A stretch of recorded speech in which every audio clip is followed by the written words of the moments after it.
Hello, everyone out there in the world and everyone watching this on the replay. My name is Lindsay Jenkins, but y'all can call me LJ. And I'm the founder and executive producer at Maroon Arts and Culture. I'm so excited to have you all here and so excited to bring on some of the teachers that we'll be working with this semester at Freedom School. We are a new program where we have a lot of really great classes to offer. And I'm just going to start with introducing some of my teacher friends here. First up, we have my girl Celia in the building. Let me add it on. And we have Johanse here too. Hello. Hey, everybody. Y'all say hi. So we're going to keep it brief. We're going to talk a little bit about Maroon Arts and Culture first, and then we'll do introductions. The three of us will tell you all a little bit more about ourselves, and we will then talk about the classes that we are offering this fall, which we're really excited about. But before we do that, we're going to challenge your thinking, challenge your math capabilities, right? So Johanse has given us a word problem because Johanse does math for fun. And I'm going to throw it up here now. So the math problem is teachers divided students into groups of 3. Each group of 3 wrote a report that had 9 pictures in it. The students used 585 pictures altogether. How many students were there in all? I don't know, but theoretically, Johanse's going to explain to us because he's our resident math person. And we'll talk a little bit more about why we chose this problem and in this format. So first, I'll tell you all a little bit about myself. I am a theater practitioner, so I've only ever taught one thing, and that's theater arts. I was introduced to education by my good friend Celia Carey here. She let me know that her school in Pleasant Grove, was looking for a theater teacher. And because I'm a theater person, but I wasn't a teacher yet. And so I was really excited to get involved. And after that, I spent 5 years teaching in public school, DISD, a little bit of charter school. And by the time I left Texas, I was curriculum leader. I was writing middle school theater curriculum for the whole district. And I'm forever grateful to her to introducing me to education. It's a passion I didn't know I had. Now I'm focusing on university level, so working on becoming a professor. And I do a lot of work with college students at this point. I'm going to turn it over to Celia. Hey, guys. Celia Carey here. I am a lifelong educator, a lifelong learner, a lover of learning. I am currently an instructional lead teacher in the Dallas Independent School District in Texas. And, everything is crazy navigating this pandemic, but one of the blessings is that we can teach virtually. And that's why I'm so excited about our Freedom School through Maroon Arts and Culture and being able to reach a larger audience with the things that we believe in. So this is going to be a great program. I hope you guys get into it and sign your kids up. And it's going to be a very, very, very fun experience. I am ecstatic to get started with this year.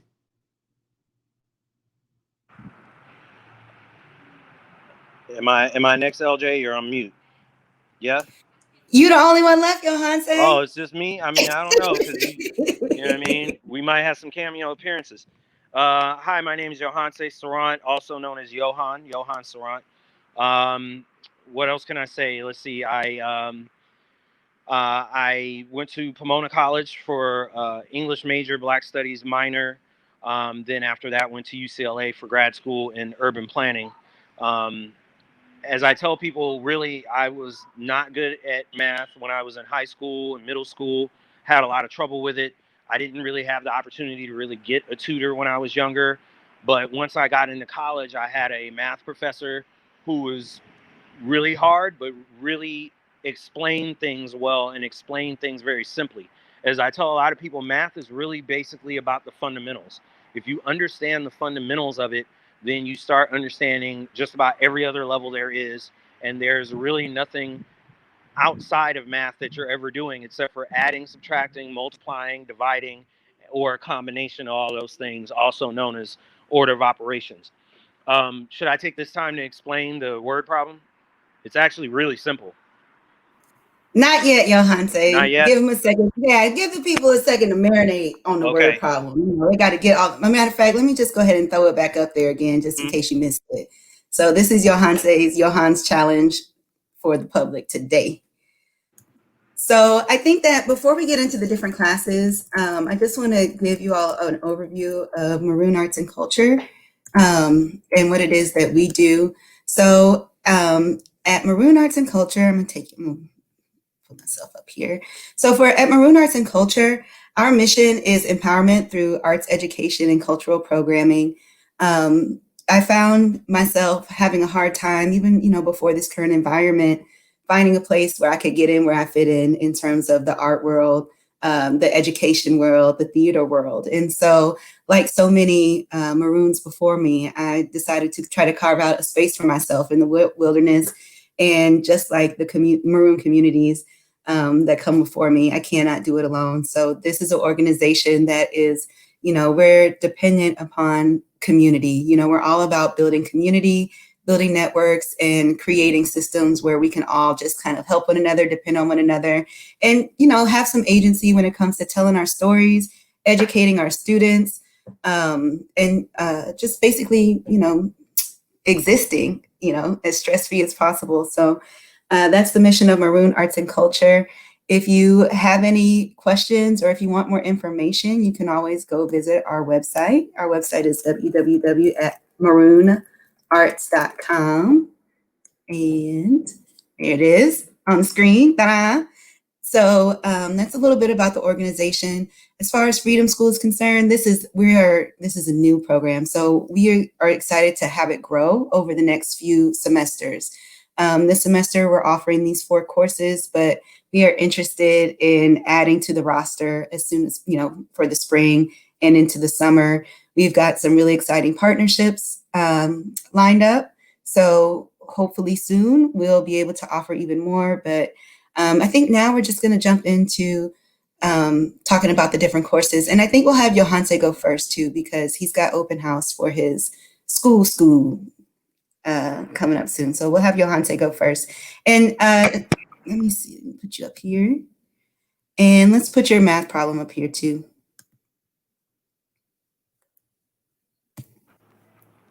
All right. So in kind of a combination, I'm going to explain the problem and explain the class. So the first thing is, when it comes to math, there's a lot of language that's used that oftentimes is used to really sometimes misdirect people.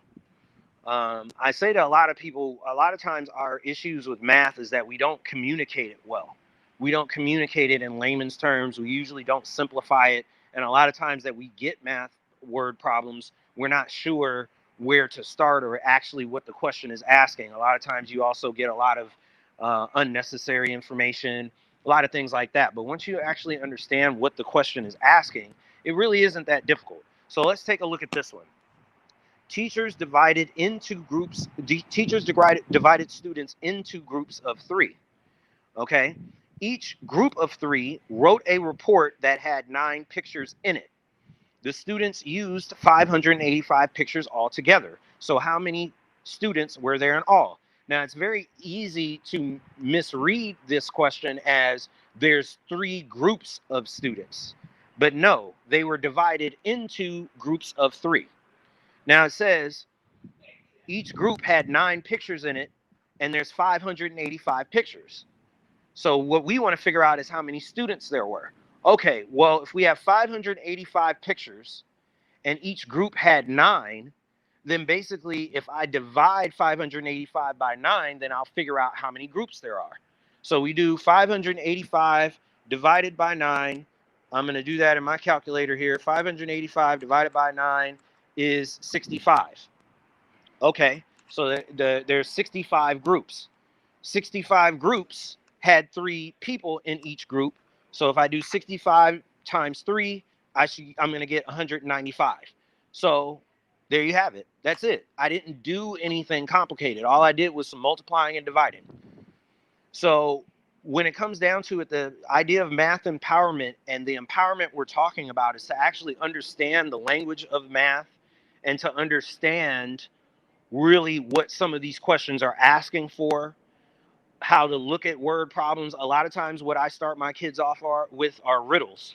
I found people can find the answer to riddles way quicker than a math problem or word problem, but oftentimes word problems are giving this the information right in it. We just have to remember what is it that we're looking for and how to take the clues of what we're looking for to get to that answer. So that's really the long and short of it. It's not supposed to be mysterious. Math was not created to be difficult. And once we start getting to the real core issues when it comes to math, then people are going to find it a lot less anxiety inducing. So that's really the long and short of it there. Yeah, I definitely would not have done that math problem like that. Yeah, to be honest with you, Johanse sent us this problem earlier in the day, and I looked at it and then I turned away. But that's exactly what it is that he wants to combat, right? Like, because I'm a person, I'm an old millennial. So when I was in school, they was still on that old math, now they on that new math, and I ain't never caught any of it. But Johanse's, what he's saying is that if you can confront the fears that you have about math and the negative feelings that you have around math, then it's so much easier to conquer. So he's always, Johanse trying to convince us to learn. And I think that we're going to get him to teach Celia some math live on Facebook one day. So y'all stay tuned for that, because Johanse's going to turn Celia into a math expert in like 30 minutes. It's going to be amazing. All right. Hey, listen, if Johanse can teach me math, he can teach anybody math. That will be the determining factor, because it is almost a disability to me. I love reading social studies, science a little bit, but that math, it gives me anxiety. And he already has been working with me as the director of education on math problems, because I have a bad taste in my mouth about math too. So it really does work. Math empowerment. Thank you. And let me just quickly say a couple of things. I know that there's a lot of people who have said that they have, let's say, learning disabilities around math, lots of those things. I've worked with kids all over on the spectrum with severe autism. I've worked with people with dyslexia. Whether or not I've worked with people with dyscalculia, I've worked with some with severe math problems and processing issues one way or another. But anybody that has any of those issues and need accommodations, I also know how to refer you to other things and other exercises and things like that. But a lot of the aversion that people have to math also comes from their teachers. And if you don't give someone a low stress environment, it's already stressful enough when you're put in a position to solve a problem. And that anxiety is coming from, oh, okay, well, what am I supposed to do? And if you don't know where to start, it feels very self-defeating. But it's really still a process of thought. Okay, what am I looking for? I have this information, this and these amount of pictures. Okay, 585 pictures, 9 pictures in each group. Well, if I divide it by 9, I'll know how many groups of 9 I had. Oh, okay, 65. There's 65 groups with 3 people. So then I multiply that by 3, and then that's it. And the way that the question is worded seems complicated, but sometimes the way that when you read it again, you're like, oh, okay, it's not that hard. So it takes a little bit of time. This isn't something that'll necessarily happen overnight, but I usually by, within a few weeks, people start understanding the nuance, start sinking in. So anyway, let me stop taking up time. That's all I got. Thank you so much, Johanse. I just really appreciate your passion. I've never met anybody as passionate about math as you. And so that's why I'm so happy that you're working with us and that you're teaching this class this fall, because it's infectious. And if you can make me and Sil believe we can do math, then you can do that for anyone. I'm sure of it. I'm positive. Absolutely. So, Absolutely. Yeah, that's math empowerment. If you think that your student will benefit from this class, we're offering that for 6th through 12th grade. Your student will work with Johanse one-on-one once a week, and then we'll have some other things that they can work on during the week on their own time. Very much specialized attention. I don't know, Celia, what's the teacher word that I'm looking for that describes? It's like, it's not one-on-one, but it's like small group. small group, individualized, but they still would be able to get individualized attention. It would be specially designed instruction, as they would say. Yeah, that's my Absolutely. teacher friend, y'all. That's my teacher friend. All right, so speaking of my teacher friend, we're gonna slide on over to Celia, and she's gonna tell us a little bit more about This Is My America book club. Hold on just a second. Yes, that's a typo right there. You're gonna fix it for me. Thank you. Yeah, hold on.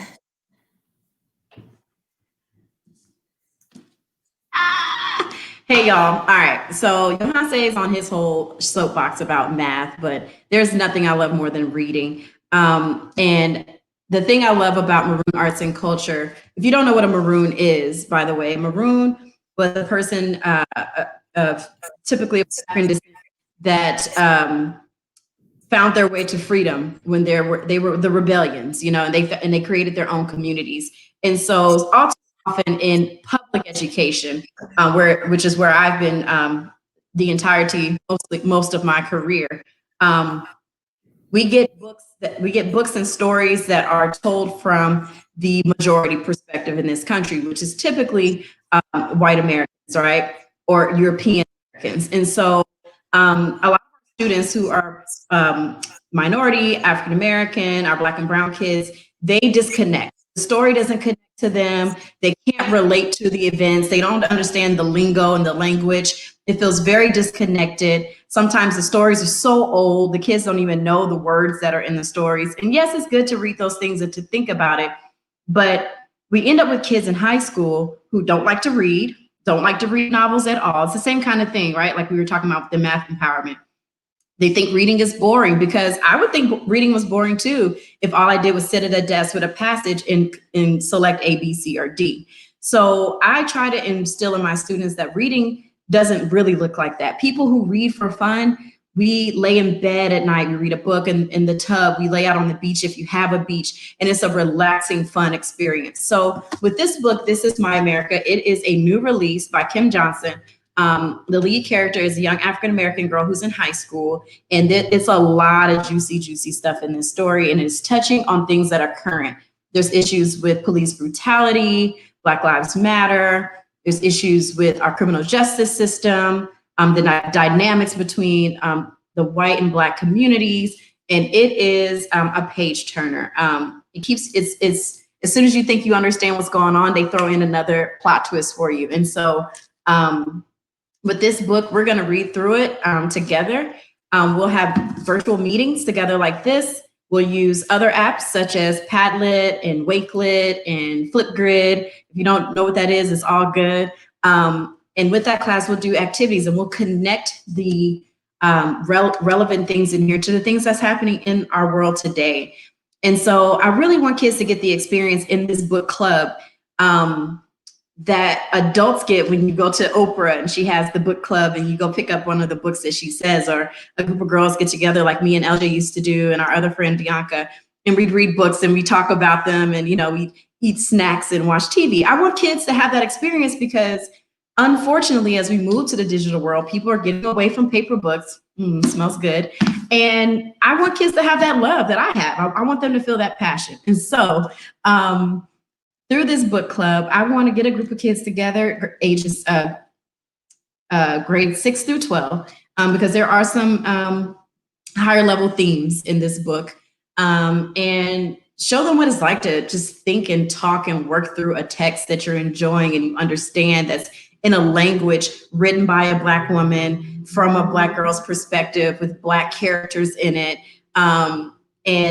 and discuss that and how it relates and what was the author thinking. So no matter if your kid is in Texas and they're learning the TEKS, doesn't matter if your kid is in Jersey and they're doing Common Core, thinking is thinking.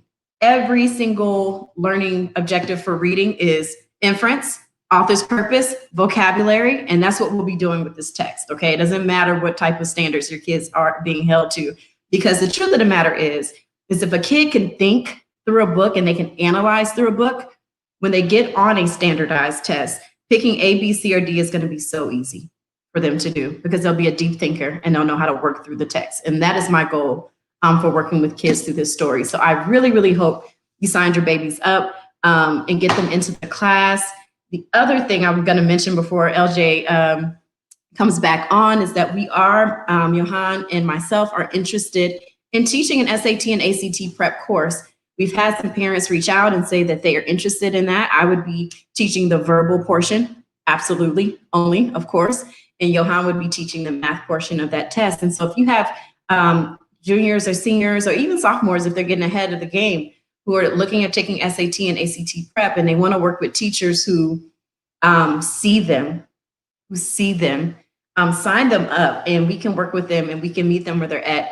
And as Johan said, I have a background in special education. That's where I started my career. I've worked with students with dyslexia. I've worked with kids who have reading disabilities. I've worked with kids who are gifted and talented. I've worked with kids all the way across. And there is not a baby I can't teach or reach. So please sign them up and we will work together. Back to you, LJ.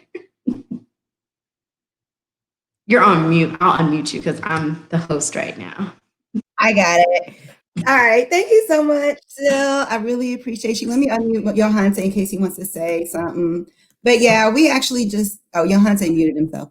But we actually were just talking about this today. We've had several parents reach out and say they were interested in SAT and ACT prep. So look for it, and something official coming out in the next few weeks. We're going to get y'all set up for that. Because again, when you teach to the marginalized communities, you teach to everybody, right? Like the way education works is if you are teaching in a way where you want to reach as many students as possible, like that's the best way to do it. And the way you do it is through being inclusive. It's through understanding communication styles and understanding different ways of learning, how people learn different ways.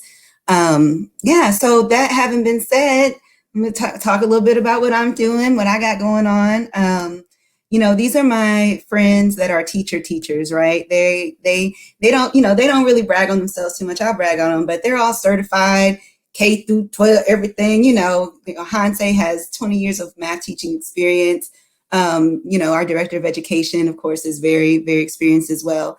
Me, I'm a theater practitioner before anything else. But I also find that the theater is an amazing tool for learning.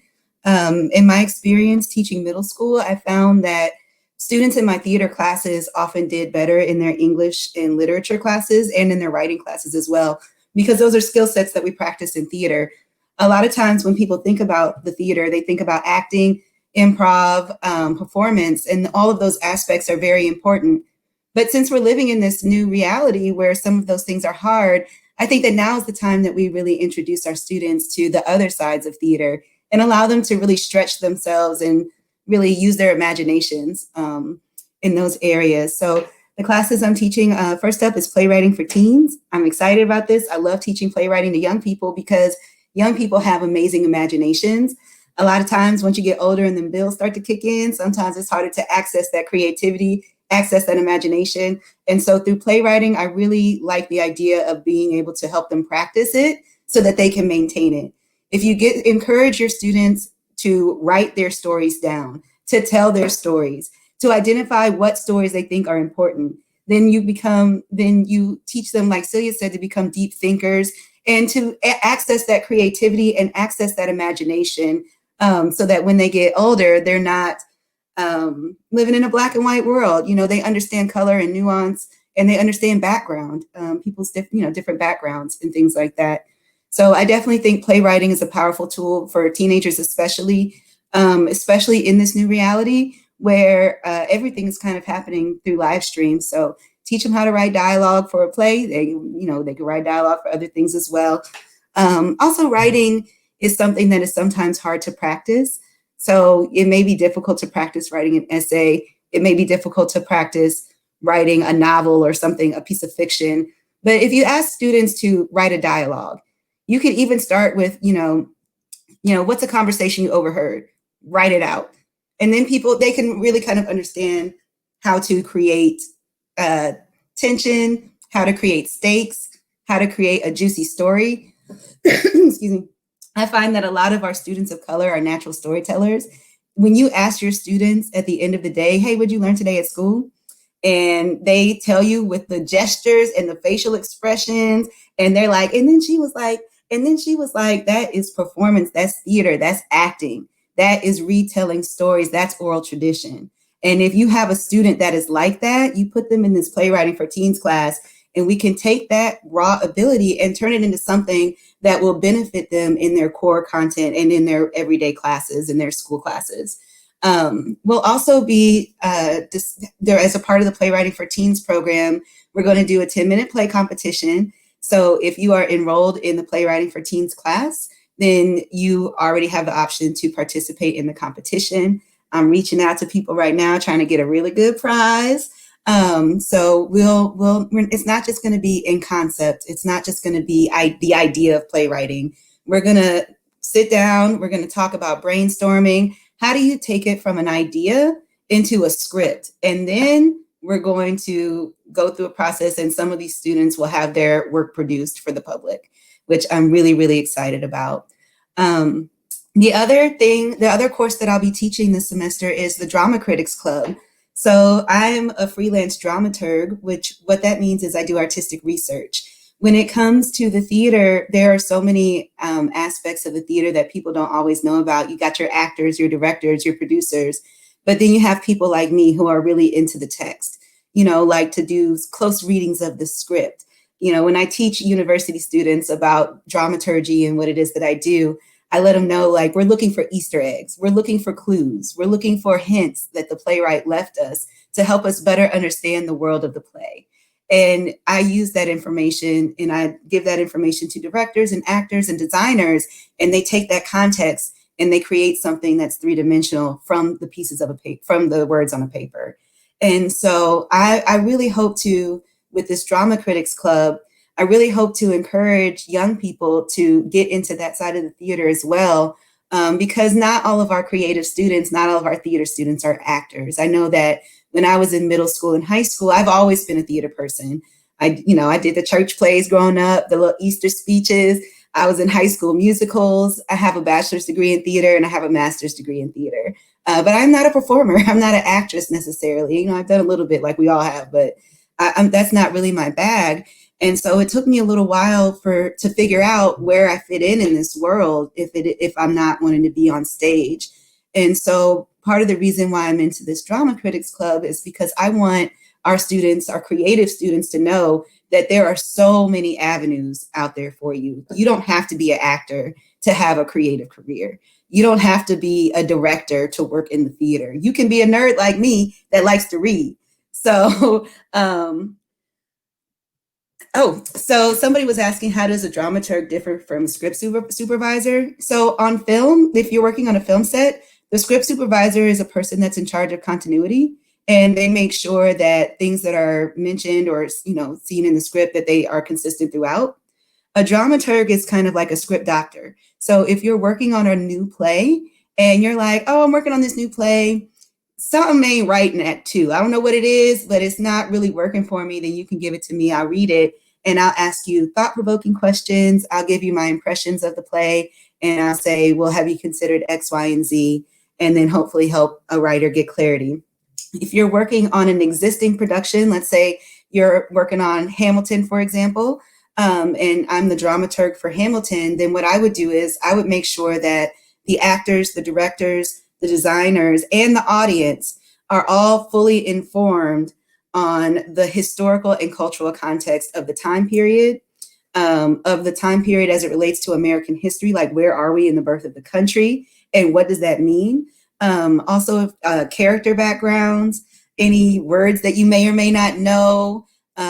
So yeah, just providing historical and cultural context. And so through Drama Critics Club, we're going to give students the opportunity to start looking at plays through that critical lens, so that they can speak articulately about it. In the news, in theater news, I don't know if the rest of the world is reading theater news, but in theater news, there has been a lot of conversations about how we critique theater, and the fact that most of our theater critics are older white men. And not to say that that's bad, but also I know recently there was an Indigenous playwright who expressed that she wanted her plays to be critiqued by Indigenous people, which, on a certain level, doesn't that make sense? Because if there's something in the play that you don't get, it's it's not it's not diversity of thought to assume you didn't get it because the play is bad. You have to consider for a moment that you didn't get it because it's of a culture that's not yours. And so we have to make sure that as we go and usher our way into a new theater reality, that not just our actors and not just our directors are diverse, but our theater critics are diverse as well.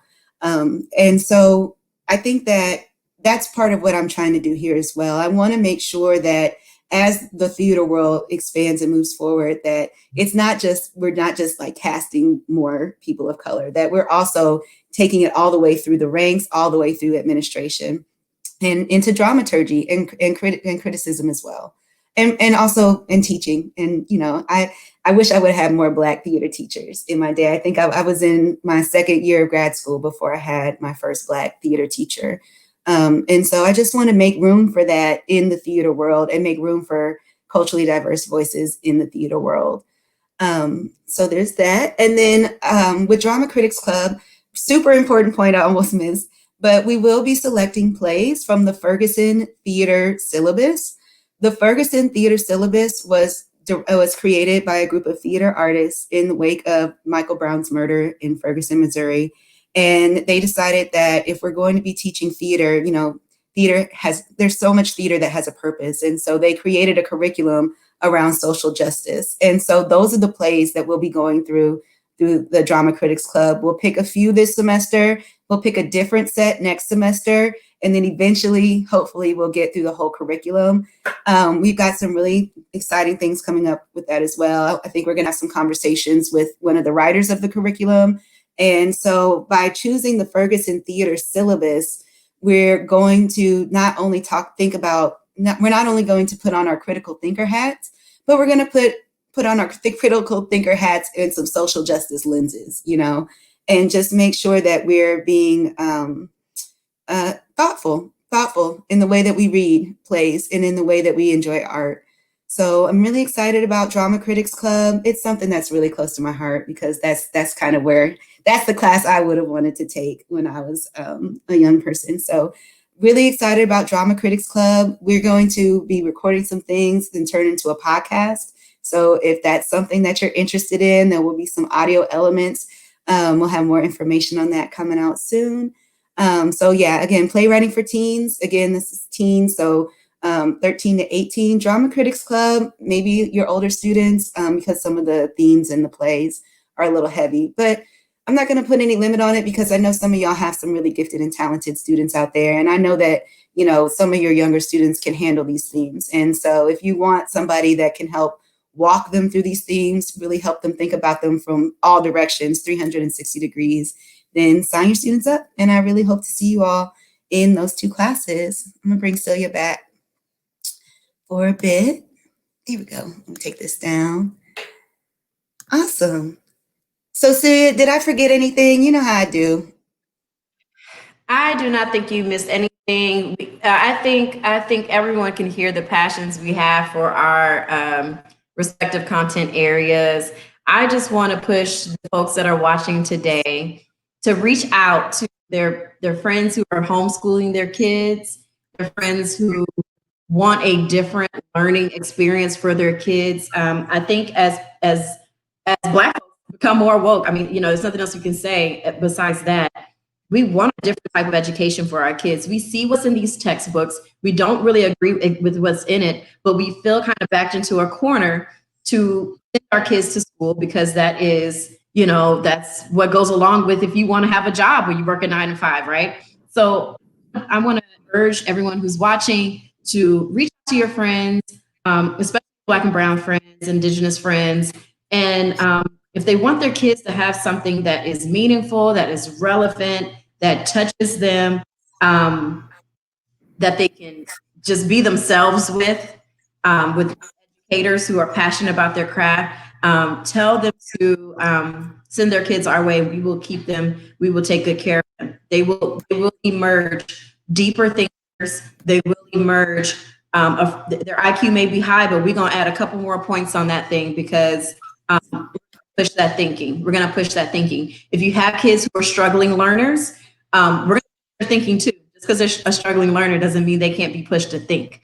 And so please, please, please reach out to folks. We have people interested already. It's starting to fill up, and we're planning to get started next month. Okay, so please get in. We may even have LJ. You'll have to tell me about this. I think we have a few scholarships available. We have a few people willing to sponsor some kids, which that is on a individualized,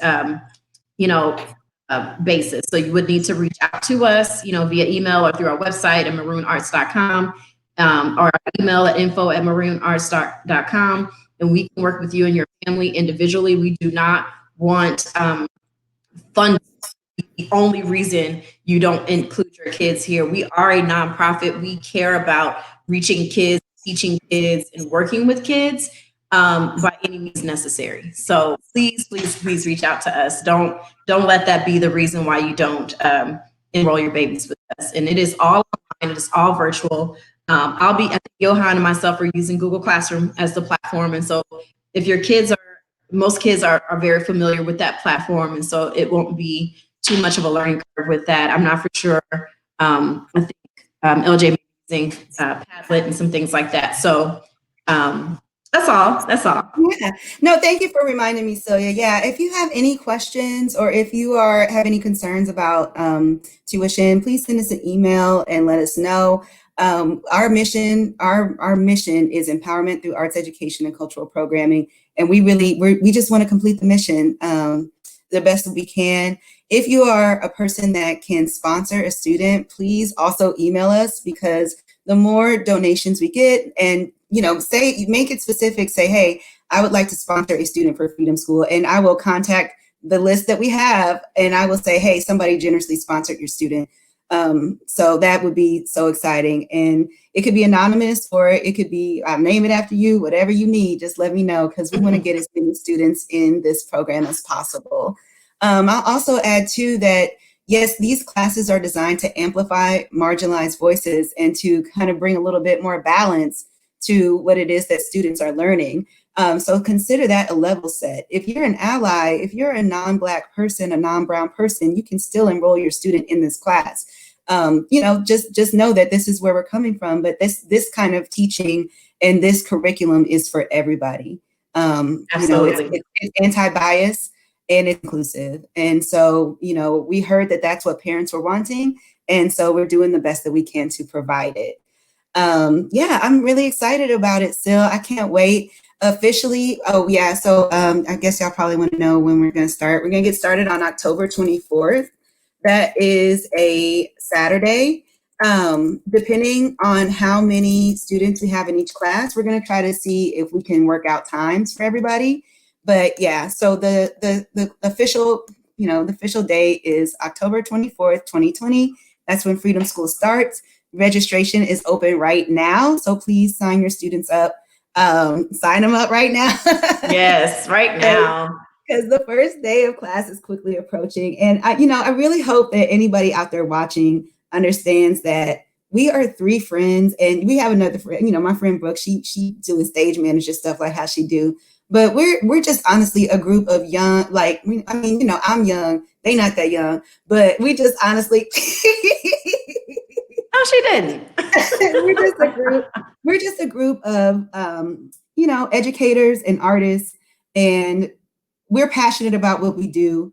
We're not a big institution. We are a collective, and we are just trying to meet the needs of parents. We've heard what the parents want. We see you, we hear you, and we are here to help. So again, if you all have any questions, please don't hesitate to send us an email, and we will get back to you as soon as possible. Before we jump off, I just want to remind everybody, we do have a couple of other things coming up as well. The Working in Theater series is coming up soon. Oh, you know what? I'm going to share my screen right quick. Let me see if I can share my screen. Fancy. You got to announce it before you do it. Yeah. So then you have to be like, can you see my screen? Can you see my screen? Can you see my screen? I can. This is the Working in Theater fall series. Maroon Arts and Culture is super excited to have partnered with Center Theater Group, one of the largest presenting organizations in California. And we will be co-producing a Working in Theater series this fall. It's completely free, totally free. It's designed for university students, early career artists, recent graduates, anybody who wants to know, how do I create a creative career for myself? You know, I've graduated, now what? Especially during this time when finding a job is not as straightforward as it used to be. We'll be talking a lot about how to produce your own work, because in my experience, that is the best way to get the experience that people need, that people want you to have. It's hard to, you know, I want to be a director, but I don't have any experience, but you need to have experience in order to get the job. In my opinion, the answer to that is to produce your own work.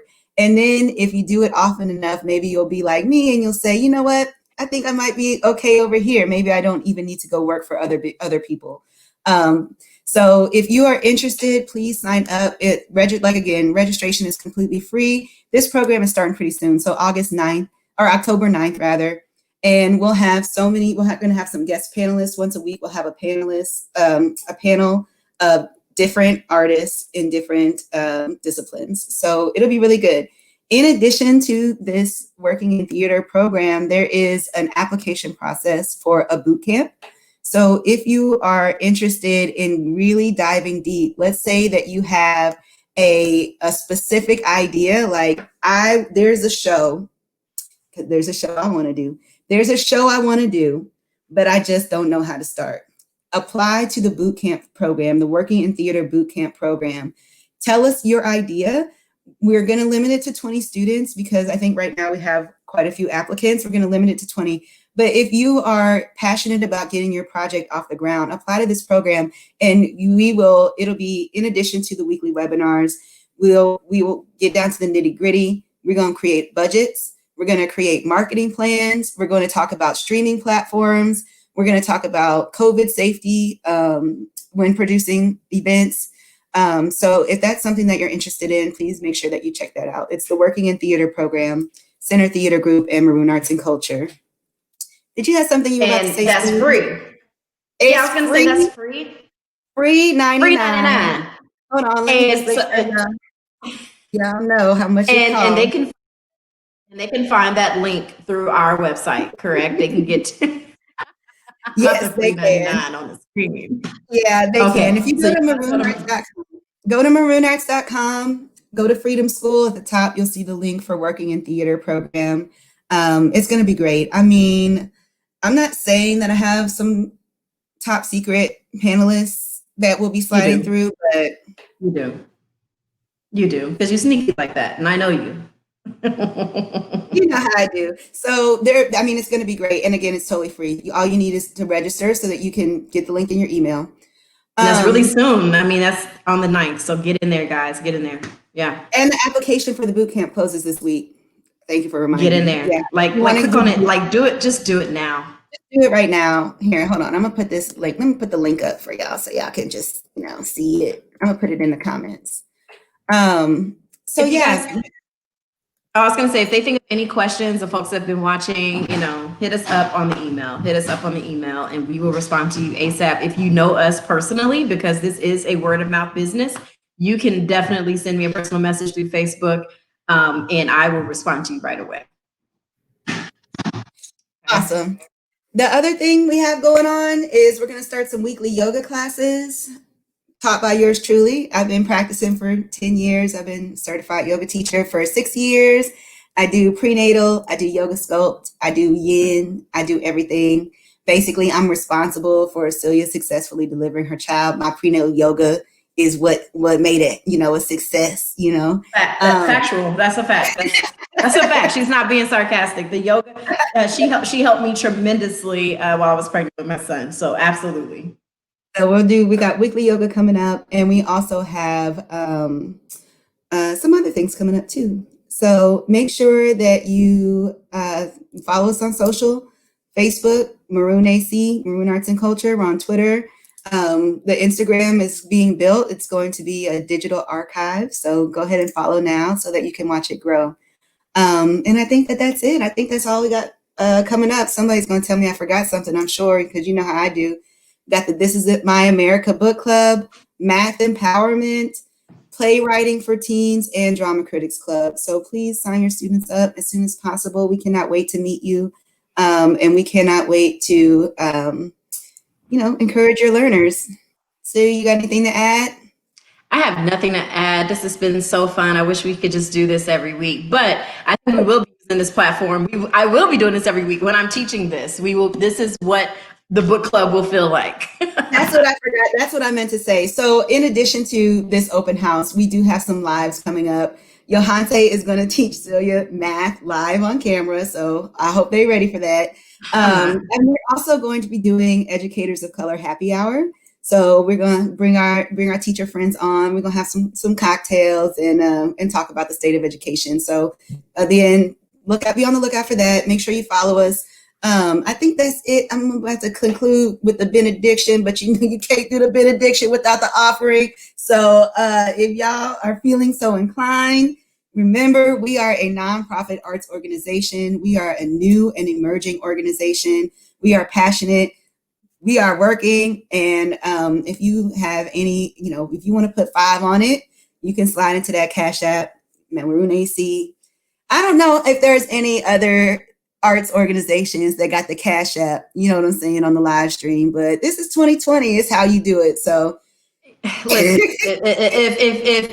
if we already know that if it doesn't exist, Black women created it. We just did that. You just did that. So here we are. We already know how to do it. So yeah. So go ahead and slide on in there if you want to put 5 on the cause. We sure would appreciate that. And I think that's everything. So you got anything else?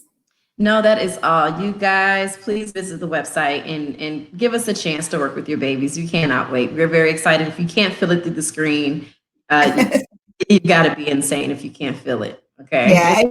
All in love. We're super approachable too. So don't be afraid to reach out. We want to hear from y'all for real. All right. Thanks, Sil. Bye, friend. Johanse said bye. He had to go. But he had to go to his open house. But thank y'all all for tuning in. We'll catch y'all on the next upcoming live stuff that we've got going on. I'm excited about that happy hour. We need that. Pray for all your babies' teachers. Pray for us because we need it. All right, everyone. Have a good evening, and we will talk to you all soon.